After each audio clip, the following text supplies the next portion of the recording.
Hello, this is Sudesh and welcome to my channel. ಕೊರೋನಾದಿಂದ ಸಿಕ್ಕಿರುವಂಥ ರಜೆಯನ್ನಂತೂ ನಾವು enjoy ಮಾಡ್ತಿದ್ದೇವೆ. ಆದರೆ ಅದರಿಂದಾಗಿರುವಂಥ ಲಾಸ್ಗಳ ಬಗ್ಗೆ ನಾವು ಯೋಚನೆ ಮಾಡ್ತಾ ಇಲ್ಲ. ಕೇವಲ ಡೆತ್ಗಳು ಮಾತ್ರ ಅಲ್ಲ, ಅದ್ರ ಜೊತೆಗೆ ಬಿಸ್ನೆಸ್ ಆಗಿರುವ ಎಕಾನಮಿಗೆ ಕೂಡ, ದೇಶದ ಎಕಾನಮಿಗೆ ಕೂಡ ತುಂಬಾ ಲಾಸ್ ಆಗಿದೆ. ಈ ವಿಡಿಯೋದಲ್ಲಿ ನಾವು ಯಾವೆಲ್ಲ ಇಂಡಸ್ಟ್ರಿಗಳಿಗೆ ಈ ಕೊರೋನಾದಿಂದ ಲಾಸ್ ಆಗಿದೆ ಅನ್ನೋದನ್ನು ಈ ವಿಡಿಯೋದಲ್ಲಿ ನೋಡಲಿಕ್ಕಿದ್ದೇವೆ. ಮೊದಲನೇ ಇಂಡಸ್ಟ್ರಿ ಕೊರೋನಾದಿಂದ ಎಫೆಕ್ಟ್ ಆಗಿರುವಂಥದ್ದು ಅದು ಟ್ರಾವೆಲ್ ಇಂಡಸ್ಟ್ರಿ.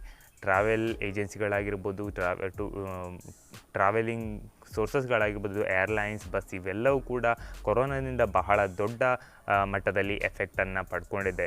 ಇದು ಅವರ ಪ್ರಕಾರ ಕೊರೋನಾದಿಂದ ಆಗಿರುವಂಥ ಎಫೆಕ್ಟ್ ಎಲ್ಲಕ್ಕಿಂತ ಇಲ್ಲಿ ತನಕ ಆಗಿರುವಂಥ ದೊಡ್ಡ ಎಫೆಕ್ಟ್ ಅಂತ ಅವರು ಹೇಳಾಗ್ತಿದೆ. ಯಾಕಂದರೆ ಅದು ಹೋಟೆಲ್ಗಳಾಗಿರ್ಬೋದು, ರೆಸ್ಟೋರೆಂಟ್ ಆಗಿರ್ಬೋದು, ಟೂರಿಸ್ಟ್ ಪ್ಲೇಸಸ್ಗಳಾಗಿರ್ಬೋದು, ಏರ್ಲೈನ್ಸ್ ಆಗಿರ್ಬೋದು, ಇವೆಲ್ಲದಕ್ಕೆ ಬಹಳ ದೊಡ್ಡ ಮಟ್ಟದಲ್ಲಿ ಎಫೆಕ್ಟನ್ನು ಕೊರೋನಾ ವೈರಸ್ ಬೀರಿದೆ. ಯಾಕಂದರೆ ಆಲ್ಮೋಸ್ಟ್ 80% ಟಿಕೆಟ್ಗಳು, ಮಾರ್ಚ್ನಲ್ಲಿ ಆದಂಥ ಎಲ್ಲ ಟಿಕೆಟ್ಗಳು ಕ್ಯಾನ್ಸಲ್ ಆಗಿದೆ ಕೊರೋನಾ ವೈರಸ್ಸಿನ ಭಯದಿಂದ. ಕೇವಲ ಏರ್ಲೈನ್ ಇಂಡಸ್ಟ್ರಿಗೆ $113 ಬಿಲಿಯನ್ ಲಾಸ್ ಆಗಿದೆ ಅಂತ ಲೆಕ್ಕಾಚಾರ ಮಾಡ್ತಾ ಇದ್ದಾರೆ. ಅದರ ಜೊತೆಗೆ ಅಲ್ಲಿರುವಂಥ ವರ್ಕರ್ಸ್ಗಳಿಗೂ ಕೂಡ ಇದು ತುಂಬಾ ಇಂಪ್ಯಾಕ್ಟ್ ಆಗಿದೆ. ಯಾಕಂದರೆ ಅವರು ತಮ್ಮ ಜಾಬನ್ನು ಕಳ್ಕೊಳ್ಳುವಂಥ ಚಾನ್ಸಸ್, ಜಾಬ್ ಇಲ್ಲದೇ ಅವರಿಗೆ ಆಗುವಂಥ ಚಾನ್ಸಸ್ಸು ಹೆಚ್ಚಾಗ್ತಾ ಹೋಗ್ತಿದೆ. ಅದರ ಜೊತೆಗೆ ಇದು ಕೇವಲ ಈ ಸೀಸನ್ಗೆಲ್ಲ, ನೆಕ್ಸ್ಟ್ ಸೀಸನಿಗೆ ಕೂಡ ಇಂಪ್ಯಾಕ್ಟ್ ಆಗ್ತಿದೆ. ಯಾಕಂದರೆ ಹೆಚ್ಚಿನ ಸಮ್ಮರ್ ಸೀಸನ್ಗಳಾಗಿರ್ಬೋದು, ನೆಕ್ಸ್ಟ್ ಇಯರಿಗೋಸ್ಕರ ಎಲ್ಲರೂ ಆಲ್ರೆಡಿ ಅಡ್ವಾನ್ಸಾಗಿ ಟಿಕೆಟನ್ನು ಬುಕ್ ಮಾಡ್ತಾರೆ. ಆದರೆ ಈಗ ಬುಕ್ ಮಾಡಲಿಕ್ಕೆ ಆಪ್ಷನ್ ಇಲ್ಲದೇ ಇರೋದ್ರಿಂದ ಅದು ಕೂಡ ನೆಕ್ಸ್ಟ್ ಸೀಸನಿಗೆ ಕೂಡ ಟ್ರಾವೆಲ್ ಇಂಡಸ್ಟ್ರಿಯಲ್ಲಿ ಎಫೆಕ್ಟ್ ಆಗ್ಬೋದು ಅಂತ ಹೇಳಾಗ್ತಿದೆ. ಎರಡನೇ ಇಂಡಸ್ಟ್ರಿ ಇದರಿಂದ ಎಫೆಕ್ಟ್ ಆಗಿರೋದು ಅದು ಫಾರ್ಮಾ ಇಂಡಸ್ಟ್ರಿ. ನಮ್ಮ ಮೆಡಿಸಿನ್ ಆಗಿರ್ಬೋದು, ಡ್ರಗ್ಸ್ಗಳನ್ನು ಪ್ರೊಡ್ಯೂಸ್ ಮಾಡೋ ಇಂಡಸ್ಟ್ರಿಯನ್ನು ಇದು ತುಂಬಾ ಕೊರೋನಾ ವೈರಸ್ಸಿನ ಇಂಪ್ಯಾಕ್ಟ್ ಆಗಿದೆ. ಯಾಕಂತ ಹೇಳಿದರೆ ಇದನ್ನು ಪ್ರೊಡ್ಯೂಸ್ ಮಾಡಲಿಕ್ಕೆ ಬೇಕಾಗಿರುವಂಥ ರಾ ಮೆಟೀರಿಯಲ್ಸ್ ಏನಿದೆ ಇದು ಚೈನಾವೇ ಪ್ರೊಡ್ಯೂಸ್ ಮಾಡುತ್ತೆ. ಈವನ್ ಇಂಡಿಯಾದಲ್ಲಿ ಕೂಡ ನಾವು ಆ್ಯಂಟಿಬಯೋಟಿಕ್ಸನ್ನು ತುಂಬಾ ಹೆಚ್ಚಾಗಿ ಪ್ರೊಡ್ಯೂಸ್ ಮಾಡ್ತೇವೆ. ಅದಕ್ಕೆ ಬೇಕಾದ ರಾ ಮೆಟೀರಿಯಲ್ಸ್ ನಾವು ತರುವಂಥದ್ದು ಚೈನಾದಿಂದ. ಆಲ್ಮೋಸ್ಟ್ ಎಲ್ಲ ದೇಶಗಳು ಚೈನಾದಿಂದನೇ ಆ ರಾ ಮೆಟೀರಿಯಲ್ಸನ್ನು ತಗೊಳ್ತಾ ಇದೆ. ಈಗ ಚೈನಾದಲ್ಲಿ ಎಲ್ಲ ಪ್ರೊಡಕ್ಷನ್ಗಳು ನಿಂತಿರೋದ್ರಿಂದ ಅದಕ್ಕೆ ನಮಗೆ ಬೇಕಾದಂಥ ರಾ ಮೆಟೀರಿಯಲ್ಗಳು ಸಿಗ್ತಾಯಿಲ್ಲ. ಅದರಿಂದಾಗಿ ನಮಗೆ ಬೇಕಾದ ಮೆಡಿಸಿನ್ಗಳನ್ನ, ಎಸ್ಪೆಷಲಿ ಆ್ಯಂಟಿಬಯೋಟಿಕ್ಸ್ಗಳನ್ನು ನಾವು ಪ್ರೊಡ್ಯೂಸ್ ಮಾಡಲಿಕ್ಕೆ ಆಗ್ತಾಯಿಲ್ಲ. ನಾವು ಪ್ರೊಡ್ಯೂಸ್ ಮಾತ್ರ ಅಲ್ಲ, ನಾವು ಎಕ್ಸ್ಪೋರ್ಟ್ ಕೂಡ ಬೇರೆ ದೇಶಕ್ಕೆ ಮಾಡ್ತಾಯಿದ್ದೇವೆ. ಅದರಿಂದಾಗಿ ಈ ರಾ ಮೆಟೀರಿಯಲ್ಸ್ ಇಲ್ಲದೇ ಇರೋದ್ರಿಂದ ನಾವು ಪ್ರೊಡ್ಯೂಸ್ ಮಾಡಲಿಕ್ಕೆ ಆಗ್ತಾಯಿಲ್ಲ, ಎಕ್ಸ್ಪೋರ್ಟ್ ಮಾಡಲಿಕ್ಕೂ ಆಗ್ತಾಯಿಲ್ಲ. ಇದರಿಂದ ನಮಗೆ ತುಂಬ ದೊಡ್ಡ ಲಾಸ್ ಆಗ್ತಿದೆ. ಅದರ ಜೊತೆಗೆ ನಮ್ಮ ಫಾರ್ಮಸ್ಯೂಟಿಕಲ್ ಇಂಡಸ್ಟ್ರಿಗಳಲ್ಲಿ ವರ್ಕ್ ಮಾಡುವಂತಹ ವರ್ಕರ್ಸ್ಗಳಿಂದ ಅವರಿಗೆ ಕೂಡ ಕೆಲಸ ಹೋಗುವಂಥ ಚಾನ್ಸಸ್ ಇದೆ. ಇನ್ನೂ ಇದೇ ಸಿಚುವೇಶನ್ ಇನ್ನೂ ಮುಂದೆ ಹೋದರೆ, ಸ್ವಲ್ಪ ಸಮಯ ಮುಂದುವರೆದರೆ, ನಮ್ಮ ಸ್ಟಾಕ್ಸ್ಗಳು ಖಾಲಿ ಆದ ತಕ್ಷಣ ನಮ್ಮ ಮೆಡಿಸಿನ್ಗಳು ಮತ್ತು ಡ್ರಗ್ಸ್ಗಳ ಪ್ರೈಸ್ ಕೂಡ ಹೆಚ್ಚಾಗುವಂಥ ಚಾನ್ಸಸ್ ಕಾಡ್ತಾ ಇದೆ. ಮೂರನೇ ಇಂಡಸ್ಟ್ರಿ ಇದರಿಂದ ಎಫೆಕ್ಟ್ ಆಗ್ತಿರುವಂಥದ್ದು ಆಟೋ ಸೆಕ್ಟರ್ ಅಂದರೆ ನಮ್ಮ ವೆಹಿಕಲ್ಸ್, 2 ವೀಲರ್ಸ್, 4 ವೀಲರ್ಸ್, ಕಾರ್, ಬೈಕ್ಗಳನ್ನು ಮ್ಯಾನುಫ್ಯಾಕ್ಚರ್ ಮಾಡ್ತಾರೆ. ಈ ಸೆಕ್ಟರ್ಗಳು ತುಂಬಾ ಎಫೆಕ್ಟಿವ್ ಆಗ್ತದೆ. ಯಾಕಂತ ಹೇಳಿದರೆ ಇದಕ್ಕೆ ಬೇಕಾದ ಪಾರ್ಟ್ಸ್ಗಳೇನಿದೆ ಇದು ನಾವು ಚೈನಾದಿಂದನೇ ಆರ್ಡ್ರ್ ಮಾಡ್ತೀವಿ. ಎಲ್ಲ ಪಾರ್ಟ್ಸ್ಗಳಲ್ಲ, ಕೆಲವೊಂದು ಪಾರ್ಟ್ಸ್ಗಳನ್ನು ನಾವು ಚೈನಾದಿಂದ ಆರ್ಡ್ರ್ ಮಾಡಬೇಕಾಗುತ್ತೆ.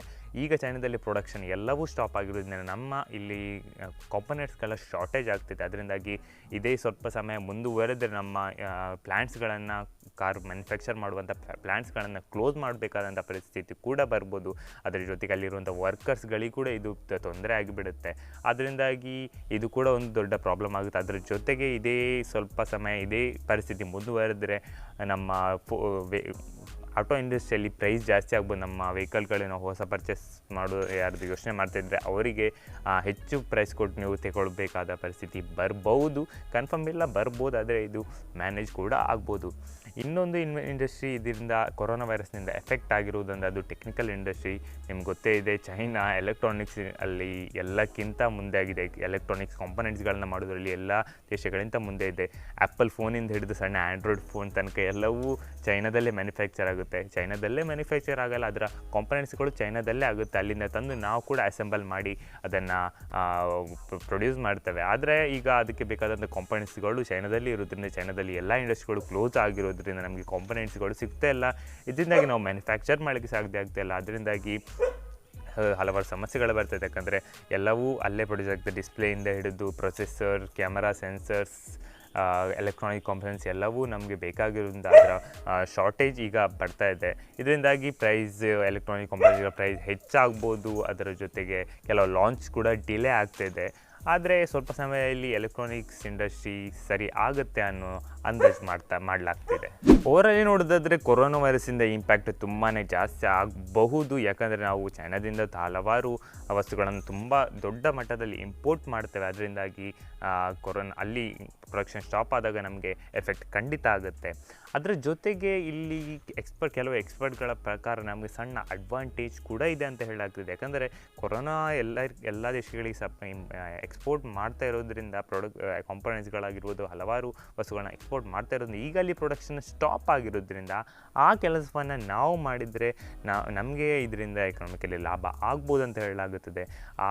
ಚೈನಾ ಏನೆಲ್ಲ ಪ್ರಾಡಕ್ಟ್ಸ್ಗಳನ್ನು ಇಂಪೋರ್ಟ್ ಮಾಡ್ತಾರೆ ಅದರಲ್ಲಿ ಕೆಲವು ಪ್ರಾಡಕ್ಟ್ಸ್ಗಳನ್ನು ನಾವು ನಮ್ಮ ದೇಶದಲ್ಲಿ ಮ್ಯಾನುಫ್ಯಾಕ್ಚರ್ ಮಾಡಿ ಇಂಪೋರ್ಟ್ ಮಾಡಲಿಕ್ಕೆ ಸಾಧ್ಯ. ಆದರೆ ಇದು ಹೊಸ ಒಂದು ಅಡ್ವಾಂಟೇಜ್ ಅಂತ ಹೇಳ್ಬೋದು. ಆದರೆ ಇದು ಅಷ್ಟು ದೊಡ್ಡ ಅಡ್ವಾಂಟೇಜ್ ಕೂಡ ಅಲ್ಲ.